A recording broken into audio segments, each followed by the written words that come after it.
कि जंगल राज 2 जो है आप घोषित कर चुके हैं बिहार को। बिहार को बचाइए, किसी तरह बचाइए। आपको बिहार के जनता ने आपको कुर्सी दिया है और बिहार के जनता कुर्सी छीनेगा इस बार। बैग तो हम घर में रख दिए हैं, कहाँ से हम चढ़ेंगे? क्यों रख दिए? क्योंकि जो 117 रुपया है, 117 रुपया हमको कमाए ना, हमको नहीं है तो हम कहाँ से तेल डालेंगे उसमें? हम साइकिल से आए हैं, कहाँ से हम डालेंगे उसमें? सरकार आते ये पेट्रोल का तो कीमत आज से 117 किसी पेट्रोल पंप पे जाइए तो 120, कहीं पे 122।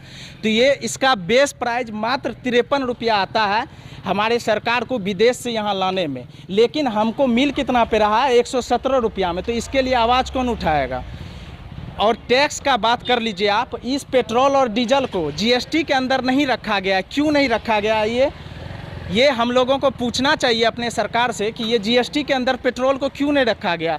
इसलिए नहीं रखा गया, अगर पेट्रोल और डीजल को जीएसटी के अंदर रखा जाता है, अगर पेट्रोल और डीजल को जीएसटी के अंदर रखा जाता है तो 1 लीटर पे जो है केंद्र सरकार को 28 रुपया जो टैक्स मिलता है वो मिलना बंद हो जाएगा, और राज्य सरकार जो 1 लीटर पे 30 रुपया हम आम आवाम जनता से जो टैक्स लेती है वो मिलना बंद हो जाएगा। इस कारण से पेट्रोल और डीजल का कीमत जो है आज 117 रुपया और दिन प्रतिदिन ये बढ़ते जा रहा है। आइए हम एक अंकल है उनसे पूछना चाहते हैं कि ये बढ़ती हुई कीमतों के कारण जो है क्या परेशानी झेलना पड़ रहा है।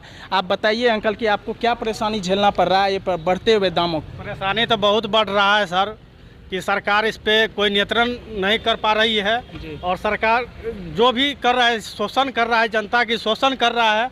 और पेट्रोल डीजल इतना महंगाई चरम पे छू लिया है, और हम किसान के बेटा है और हम किसान हैं। आज हम मकई 500 रुपया किलो लेकर बुआई करे हैं और ये हम बेचेंगे 1000 रुपया कुंटल के दर से बेचेंगे, बताइए। और सिंचाई अभी 200 रुपया प्रत्येक घंटा लग रहा है। इस पर जो है सरकार कुछ नहीं कर रही है। सरकार की यह हम जनता के शोषण करने पर सरकार, बिहार सरकार और केंद्र सरकार लगी हुई है। सरकार को सोचना चाहिए जनता किस हित में चाह रहा है। सरकार को इतना बहुमत से सरकार को चुन के भेजा जा रहा है और सरकार जनता के शोषण कर रहा है। सरकार से हमारा अनुरोध है, आपके माध्यम से सरकार तक मेरा आवाज़ जाए, और सरकार इस शोषण जो कर रहा है सरकार इस पर थोड़ा सोचे। और सरकार नीतीश कुमार से भी हम अपील करेंगे, नीतीश कुमार कुर्सी के लिए जो कभी इधर कभी उधर कभी उधर कर रहा है और कुर्सी के लिए जनता के शोषण कर रहा है, इस पर भी विचार करे।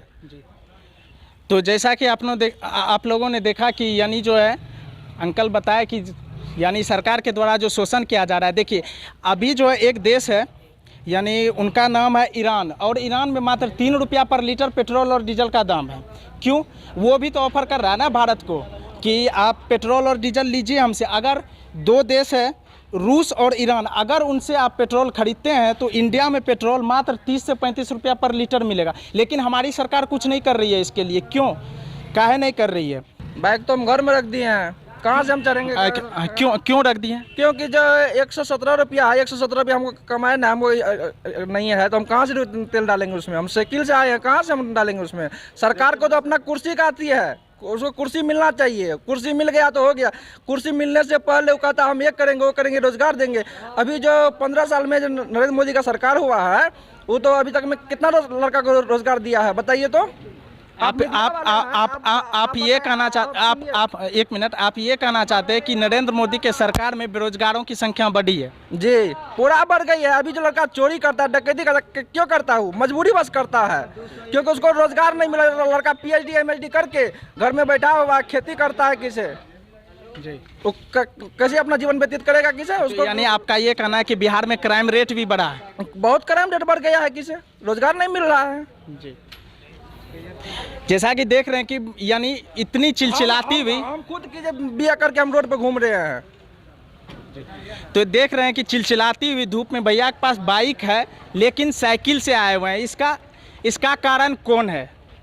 इनके पीछे किनका हाथ है? ये 117 रुपया, 120, 122, इनके पीछे इनका 117 रुपया 50 पैसा लेता है, तो 50 पैसा नहीं लेता है, 118 रुपया लेता है। 50 पैसा क्यों हमसे ज़्यादा लेता है? किसे? देखिए आपको हम बता देना चाहते हैं कि ये कहीं किसी पेट्रोल पंप पे 117, किसी पे 120, किसी पे 122 है। और जो है 120 और 122 जो ये है, आप अगर विदेश से तेल आता है उसमें आपको पुनः बता देना चाहते हैं कि पेट्रोल का बेस प्राइस मात्र 53 रुपया 54 पैसा ही है। मात्र बेस प्राइस पेट्रोल का 53 रुपया 54 पैसा है और भारत लाने के लिए उसको जो है 20 पैसा मात्र एक्स्ट्रा खर्च करना पड़ता है और 3 रुपया 83 पैसा जो है डीलर को अलग से कमीशन देना पड़ता है। तो पेट्रोल का टोटल प्राइस जो है मात्र 58 रुपया होता है और हम पे कितना कर रहे हैं 117 रुपया 7 पैसा पे कर रहे हैं। वो किनके पॉकेट से जा रहा है? तो आम जनता के पॉकेट से जा रहा है। अब जो है ये 58 रुपया, तो हम टैक्स कितना भर रहे हैं पर लीटर आपको पता है? नहीं पता है। हम बताते हैं पर लीटर केंद्र सरकार और राज्य सरकार हमसे टैक्स कितना ले रही है। केंद्र सरकार हमसे 28 रुपया पर लीटर टैक्स ले रही है और राज्य सरकार जो है हमसे 30 रुपया पर लीटर टैक्स ले रही है। और अगर कोई कमेंट बॉक्स में आके ये कमेंट करे या कोई ये कमेंट करे कि राज्य सरकार या केंद्र सरकार हम लोगों के लिए काम कर रही है, ठीक है, अच्छी बात है, काम कर रही है। कोई ये आके बताए कि फ्री जो वैक्सीनेशन हो रहा है इन्हीं टैक्सों से हो रहा है। हम बता देना चाहते हैं कि ये फ्री वैक्सीनेशन इन टैक्सों से नहीं हो रहा है। ये सीधा जो टैक्स जाता है वो केंद्र सरकार और राज्य सरकार के पॉकेट में, मंत्रियों के पॉकेट में और विधायक के पॉकेट में जाता है। वैक्सीनेशन के लिए चाइना से 2 लाख करोड़ रुपया जो है हमारे पीएम प्रधानमंत्री वो जो है कर्ज लिए हुए हैं चाइना से। आपको बैंक का नाम बता देना चाहते हैं, खोलो तो इसको, कौन से बैंक से 2 लाख करोड़ रुपए का वैक्सीनेशन के लिए। और ये जो प्रधानमंत्री जो है यानी बोलते जो है कि 100 करोड़ आम आबाद जनता को हम फ्री वैक्सीनेशन दिए हैं, तो वैक्सीनेशन लगाने के लिए $2 बिलियन चाइना से कर्ज लिया गया। और वो बैंक का नाम आपको बताते हैं AIBB और ABD बैंक से जो है, जो चाइना का बैंक है उससे जो है हमारी केंद्र सरकार ने लोन लिया, तब जाके ये वैक्सीनेशन का काम हुआ है। कोई फायदा नहीं। जंगल राज 2 इसको बोला जाता है सर। आपके माध्यम से नीतीश कुमार तक पहुंचाएंगे कि जंगल राज 2 जो है आप घोषित कर चुके हैं बिहार को। बिहार को बचाइए, किसी तरह बचाइए। आपको बिहार के जनता ने आपको कुर्सी दिया है और बिहार के जनता कुर्सी छीनेगा इस बार। जैसा कि आप देख रहे हैं कि आक्रोश का माहौल है यहाँ पर। आक्रोश होना भी लाजमी है, कभी नींबू का दाम बढ़ जाता है। अरे यार सीधी सी बात है, युद्ध तो यूक्रेन और रशिया में हो रहा था, नींबू का दाम फिर यहाँ कैसे बढ़ रहा है? उसका इफेक्ट भारत पे कैसे दिख रहा है? कभी प्याज का दाम बढ़ जाता है, कभी नींबू का, कभी पेट्रोल का दाम बढ़ जाता है। तो ऐसे नहीं चलेगा। इस बार यानी हमारी आम जनता बोल रही है कि कुर्सी आपका छीना जाएगा। अगर कुर्सी पे आपको रहना है तो आप इन महंगाई पर जो कंट्रोल कीजिए, यही आप महंगाई का कंट्रोल कीजिए। महंगाई और जो किसान का उपज है उसको सही मूल्य मिलना चाहिए। जो ये चिड़मिराते धूप में पटवन करता है, खाद मिलता नहीं है और किसान का जो बुरा हाल है उसको सुधार कीजिए। और किसान का जो है, किसान पे कुछ फोकस डाले, हम यही अनुरोध करेंगे सरकार से। और बार बार आवाज़ उठाते किसान को देखा जाए।